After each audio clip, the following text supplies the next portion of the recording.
अल्हम्दुलिल्लाहि रब्बिल आलमीन वस्सलातु वस्सलामु अला सय्यिदिल अंबिया वल मुरसलीन व अला आलिहि व असहाबिहि अजमईन अम्मा बाद।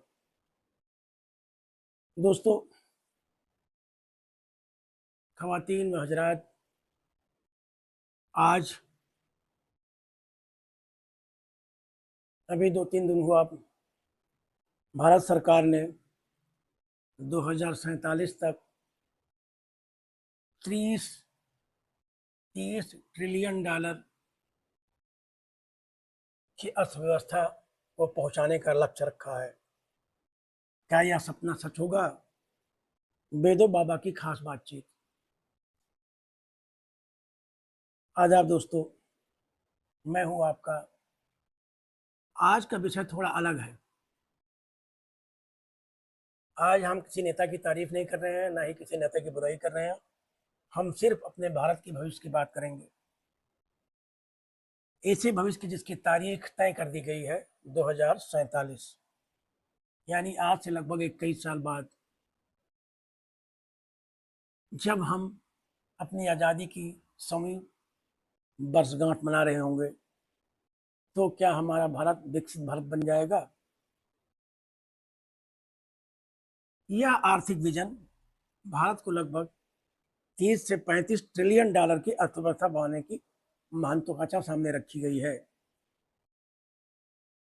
सरकार के वरिष्ठ मंत्री पीयूष गोयल 2024 में भी वर्तमान व्यवस्था को 2047 तक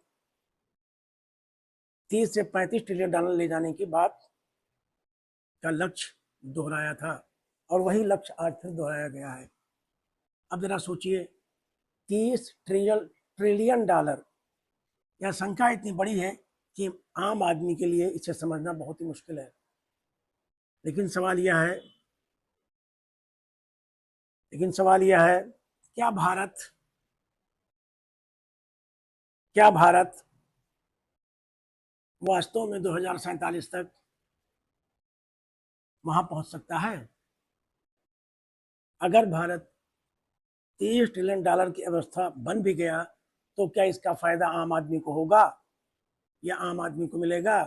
क्या किसान की आमदनी बढ़ेगी? क्या नौजवान को अच्छी नौकरी मिलेगी?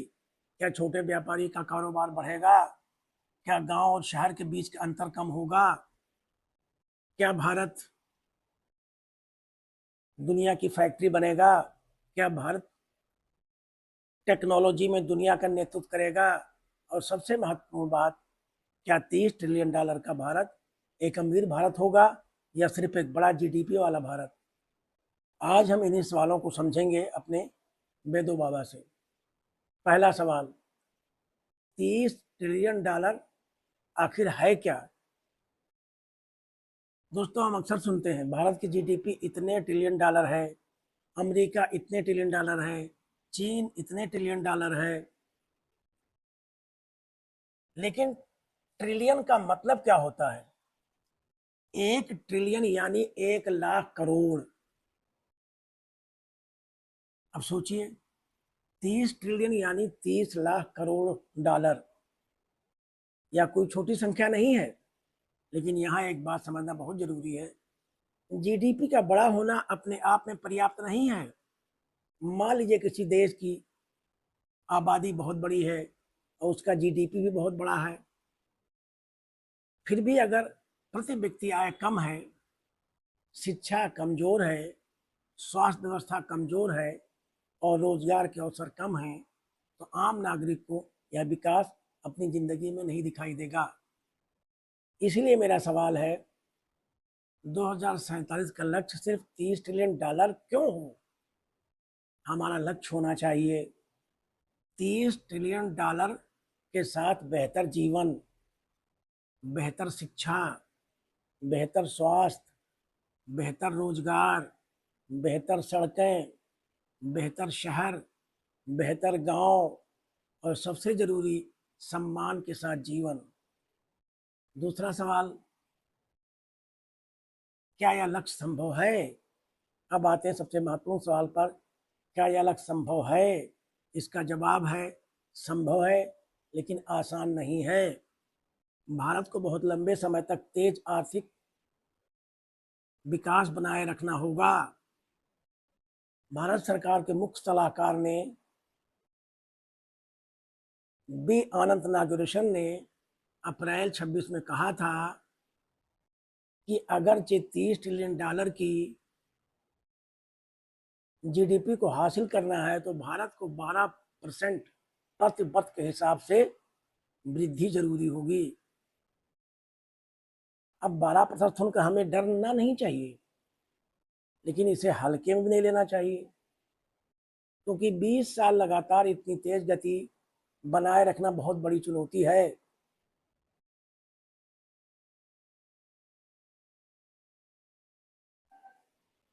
एक दो साल तेज विकास कर लेना अलग बात है, लेकिन 2 दशक तक लगातार निवेश, लगातार प्रोडक्टिविटी, लगातार इनोवेशन, लगातार एक्सपोर्ट्स, लगातार रोजगार और मजबूत इंफ्रास्ट्रक्चर, इन सबको साथ लेकर चलना पड़ेगा। यानी यह सिर्फ सरकार का लक्ष्य नहीं है, यह पूरे देश की परीक्षा है। तीसरा सवाल, मोदी सरकार का विजन क्या है? 15 अगस्त 2026 को लाल किले से प्रधानमंत्री ने फिर एक बार 2047 तक विकसित भारत का संकल्प सामने रखा। लेकिन विकसित भारत का मतलब सिर्फ जीडीपी नहीं है। विकसित भारत का मतलब है एक मजबूत अर्थव्यवस्था, मजबूत इंफ्रास्ट्रक्चर, आधुनिक टेक्नोलॉजी, ऊर्जा सुरक्षा, रक्षा क्षेत्र में आत्मनिर्भर, बेहतर मानव संसाधन और दुनिया में भारत की मजबूत स्थिति। यही कारण है कि पिछले कुछ वर्षों में सरकार ने infrastructure, digital economy, manufacturing, semiconductor, defence, space, renewable energy और कई दूसरे क्षेत्रों पर जोर दिया है। चौथा सवाल, भारत की सबसे बड़ी ताकत क्या है? मेरी नज़र में भारत की सबसे बड़ी ताकत है भारत की युवा आबादी। आज हमारे पास करोड़ों युवा हैं, लेकिन दोस्तों, युवा आबादी अपने आप में ताकत नहीं होती, स्किल्ड युवा ताकत होती है। अगर हमारे युवाओं के पास स्किल है तो वही युवा भारत को आगे ले जाएगा। अगर स्किल नहीं है तो वही डेमोग्राफिक एडवांटेज, बेरोजगारी की समस्या बन सकता है। इसीलिए 2047 की सबसे बड़ी लड़ाई शायद जीडीपी की नहीं होगी, सबसे बड़ी लड़ाई होगी ह्यूमन कैपिटल की। हमारे बच्चे क्या पढ़ रहे हैं, वे कौन सी स्किल सीख रहे हैं, क्या हमारी एजुकेशन इंडस्ट्री की ज़रूरतों के हिसाब से बदल रही है, क्या हमारा युवा AI, robotic, semiconductor, biotechnology, defence technology और एडवांस मैन्युफैक्चरिंग में दुनिया से मुकाबला कर सकता है? अगर जवाब हाँ है तो भारत की कहानी बहुत मजबूत है। पांचवा सवाल, मैन्युफैक्चरिंग। मैन्युफैक्चरिंग की बात, भारत को अगर $30 ट्रिलियन की व्यवस्था बनना है तो सिर्फ सर्विस के भरोसे काम नहीं चलेगा। हमें बनना होगा, बहुत बड़े पैमाने पर बनाना होगा। मोबाइल, मशीनें, इलेक्ट्रॉनिक्स, सेमीकंडक्टर, ट्रेनें, कारें, एयरक्राफ्ट, डिफेंस उपकरण, मेडिकल उपकरण, सोलर पैनल, बैटरी और भविष्य की टेक्नोलॉजीज। भारत को दुनिया से कहना होगा कि जो चीज़ दुनिया को चाहिए उसका बड़ा हिस्सा भारत में बन सकता है। यही असली मैन्युफैक्चरिंग रिवोल्यूशन होगी। छठा सवाल, चाइना से मुकाबला कैसे होगा? आज दुनिया में मैन्युफैक्चरिंग की बात होती है तो चाइना का नाम सब सामने आता है। भारत अगर दुनिया की मैन्युफैक्चरिंग सप्लाई चेन में बड़ा हिस्सा चाहता है तो केवल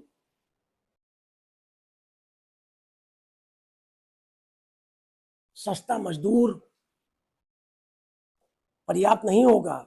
हमें चाहिए quality, speed, infrastructure, reliable electricity, efficient ports, fast logistic, skilled worker, stable policies और सबसे जरूरी ग्लोबल स्टैंडर्ड।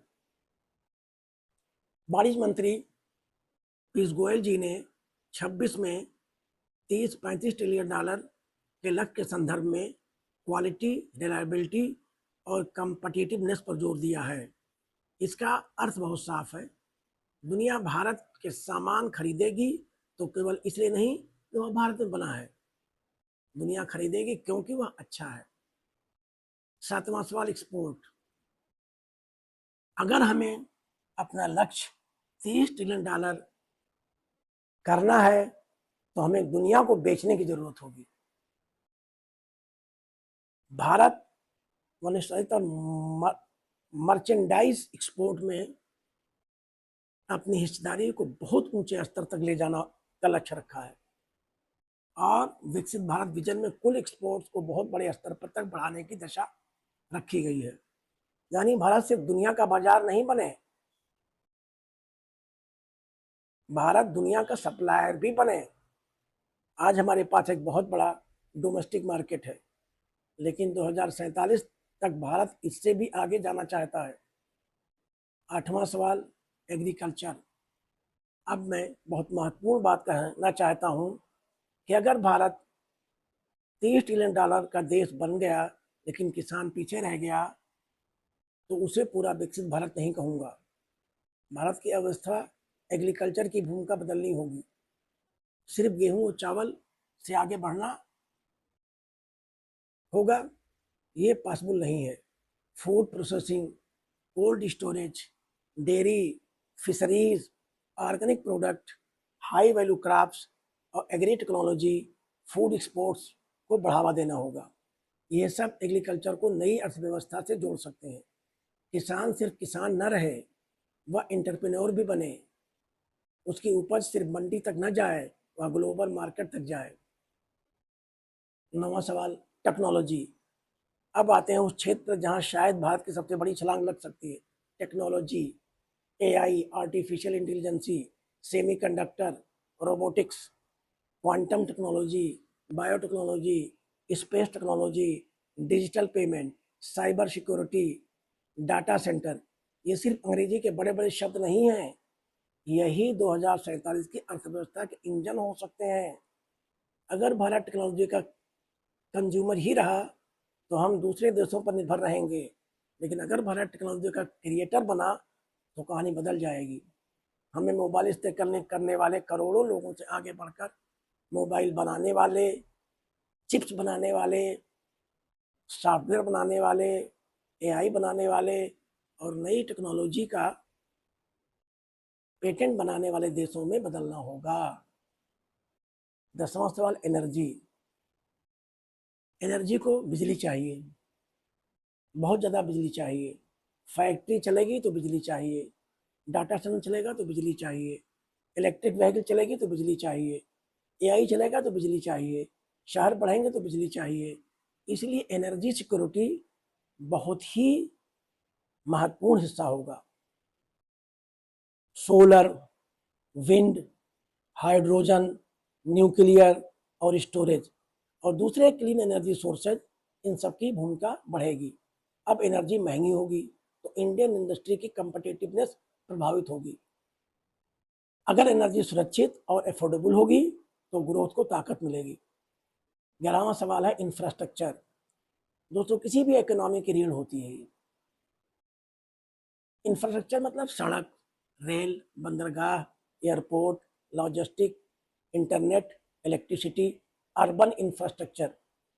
आज भारत इंफ्रास्ट्रक्चर पर बड़े पैमाने पर निवेश कर रहा है और 2047 तक हमें सिर्फ बड़े शहरों को नहीं, भारत का हर हिस्से को जोड़ना होगा।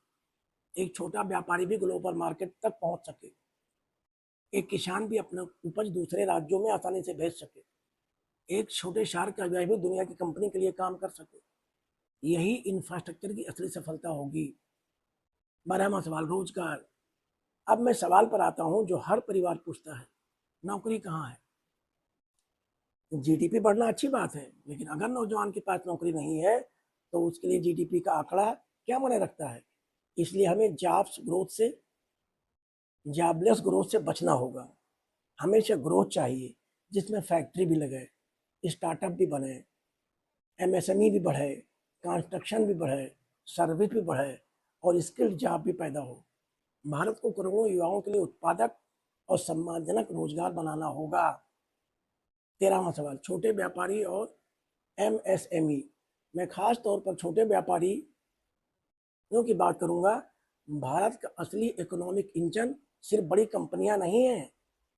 करोड़ों छोटे व्यापारी, छोटे उद्योग, वर्कशॉप, दुकानदार, सर्विस प्रोवाइडर और MSMEs हैं।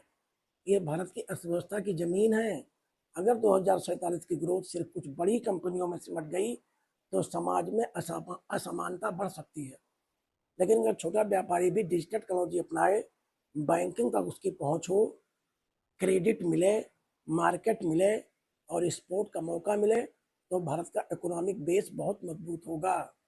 14वां सवाल, क्या 30 ट्रिलियन का मतलब हर भारतीय अमीर होगा? नहीं, यह बात समझना बहुत जरूरी है। जीडीपी एक कुल आर्थिक उत्पादन का माप है। यह सीधे यही नहीं बताता कि हर व्यक्ति की जेब में कितना पैसा है। इसलिए हमें जीडीपी के साथ पर कैपिटा इनकम भी देखनी होगी। सरकार से जुड़े विकसित भारत विजन डॉक्यूमेंट में 2017 के लिए प्रति व्यक्ति आय को भी बहुत ऊंचे स्तर तक ले जाने की बात कही गई है। एवरेज आय से जुड़े विजन में 30 ट्रिलियन इकोनॉमी के साथ लगभग $18,000 प्रति व्यक्ति आय का लक्ष्य बताया गया है। इसलिए मेरा सवाल होगा, भारत 30 ट्रिलियन बने लेकिन आम आदमी की जिंदगी कितनी बदली? यह असली रिपोर्ट कार्ड होना चाहिए। 15वां सवाल, क्या सरकार अकेले यह कर सकती है? नहीं, सरकार रास्ता बना सकती है, नीतियां बना सकती है, इंफ्रास्ट्रक्चर बना सकती है, रिफॉर्म कर सकती है, लेकिन इकोनॉमी बनाती है जनता, किसान, व्यापारी, मजदूर, engineer, doctor, teacher, scientist, entrepreneur, investor, student और करोड़ों ऑर्डिनरी सिटीजन। इसीलिए 2047 सिर्फ प्रधानमंत्री का सपना नहीं होना चाहिए, यह हर भारतीय का लक्ष्य होना चाहिए। 16वां सवाल, लेकिन चुनौती भी है। अब वेदो बाबा आपको सिर्फ अच्छी बातें नहीं बताएगा, क्योंकि किसी भी बड़े सपने के साथ बड़ी चुनौतियां भी होती हैं। पहली चुनौती, ग्लोबल इकोनॉमी, दुनिया हमेशा हमारे पक्ष में नहीं रहेगी। दूसरी चुनौती, जियो पॉलिटिक्स, युद्ध और तनाव सप्लाई चेन को प्रभावित कर सकते हैं। तीसरी चुनौती, एनर्जी प्राइसेस। चौथी चुनौती, क्लाइमेट चेंज। पांचवी चुनौती, टेक्नोलॉजी रेस। छठी चुनौती, एम्प्लॉयमेंट। सातवीं चुनौती, इन इक्वालिटी। अगर विकास का फायदा समाज के बड़े हिस्से तक नहीं पहुंचा तो आर्थिक विकास सामाजिक तनाव पैदा कर सकता है। इसीलिए 2027 का मॉडल इंक्लूसिव ग्रोथ होना चाहिए। 17वां सवाल, भारत को दुनिया में कैसी जगह चाहिए? मेरे हिसाब से भारत को सिर्फ बड़ी इकोनॉमी नहीं बनना चाहिए, भारत को विश्वसनीय इकोनॉमी बनना चाहिए। दुनिया का है, भारत में निवेश सुरक्षित है, भारत के साथ व्यापार करना अच्छा है, भारत से टेक्नोलॉजी लेना अच्छा है, भारत से सम्मान खरीदना अच्छा है, भारत के युवाओं के साथ काम करना अच्छा है और भारत संकट के समय दुनिया की मदद कर सकता है। यही सॉफ्ट पावर और इकोनॉमिक पावर का मेल होगा। 18वां सवाल, 2047 में भारत कैसे दिख सकता है? जरा कल्पना कीजिए, साल है 2047, भारत अपनी आज़ादी के 100वां साल मना रहा है। भारत की इकोनॉमी $30 ट्रिलियन या उससे ऊपर पहुंच चुकी है। हमारे शहर मॉडर्न हैं, हमारे गांव कनेक्टेड हैं, हमारे किसान टेक्नोलॉजी इस्तेमाल कर रहे हैं, हमारे युवा दुनिया की बड़ी कंपनियां चला रहे हैं, हमारी अपनी सेमीकंडक्टर इंडस्ट्री है, हमारी अपनी डिफेंस मैन्युफैक्चरिंग है, हम स्पेस में आगे हैं, हम क्लीन एनर्जी में आगे हैं, हमारी कंपनियां दुनिया के हर महाद्वीप में काम कर रही हैं और सबसे बड़ी बात, भारत आम नागरिक खुद को दुनिया के किसी भी नागरिक से कम नहीं समझता। यह सपना है, लेकिन सपना तभी वास्तविक बनेगा जब आज से काम शुरू होगा। लेकिन एक सवाल मोदी सरकार से भी, अब मैं सरकार से भी एक सवाल पूछना चाहता हूँ। 2047 तक 30 ट्रिलियन या 35 ट्रिलियन का लक्ष्य है, तो हर साल का मिजरेबल टारगेट क्या है? हर सेक्टर का टारगेट क्या है? एम्प्लॉयमेंट का टारगेट क्या है? पर कैपिटा इनकम का टारगेट क्या है? एजुकेशन का टारगेट क्या है? हेल्थ का टारगेट क्या है? एक्सपोर्ट का टारगेट क्या है? मैन्युफैक्चरिंग का टारगेट क्या है? और सबसे महत्वपूर्ण, क्या आम नागरिक को हर 5 साल में पता चलेगा कि हम लक्ष्य की ओर कितनी कितनी दूर आए? क्योंकि बड़े सपने अच्छे होते हैं, लेकिन बड़े सपनों के साथ छोटे छोटे मेजरेबल टारगेट भी जरूरी होते हैं। विपक्ष और सरकार दोनों से एक बात, मेरी छोटी सी अपील है, 2047 को केवल राजनीतिक बहस मत बनाइए।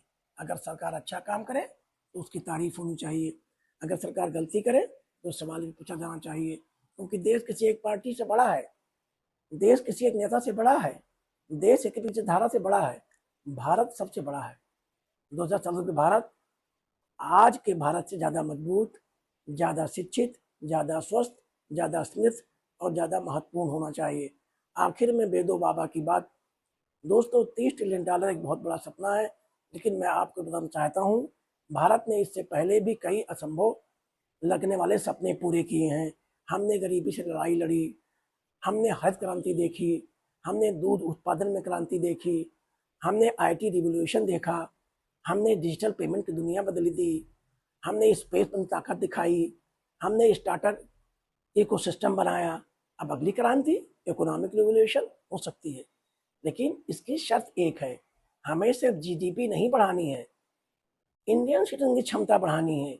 एक बच्चा अच्छा पढ़े तो GDP बढ़ेगी, एक वह स्किल्ड बने तो GDP बढ़ेगी, एक किसान अपनी उपज का बेहतर मूल्य पाए तो GDP बढ़ेगी, एक छोटा व्यापारी एक्सपोर्ट करे तो GDP बढ़ेगी, एक साइंटिस्ट नई टेक्नोलॉजी बनाए तो GDP बढ़ेगी, एक महिला अपना बिजनेस शुरू करे तो GDP बढ़ेगी, एक इंडियन कंपनी दुनिया में अपना प्रोडक्ट बेचे तो GDP बढ़ेगी। यानी 30 ट्रिलियन डॉलर की अर्थव्यवस्था किसी एक मंत्रालय से नहीं बनेगी, यह बनेगी 140 करोड़ भारतीयों की क्षमता से।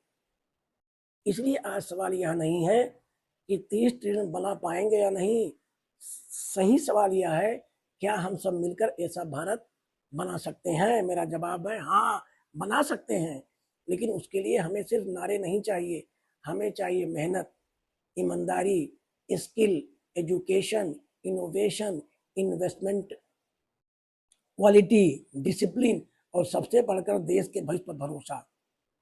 2047 दूर दिखाई देता है, लेकिन याद रखिए 2047 एक दिन अचानक आएगा, वह बनेगा आज के फैसलों से, आज की शिक्षा से, आज की मेहनत से, आज के निवेश से, आज की टेक्नोलॉजी से और आज के हमारे चरित्र से। इसलिए अगर हम चाहते हैं कि 2047 में हमारा बच्चा कहे मेरे भारत ने दुनिया अपने अपना स्थान बनाया है, तो उस भारत की नींव आज ही रखनी होगी। जय हिंद दोस्तों, अल्लाह हाफिज, फिर मिलेंगे। आपका बेदो बाबा।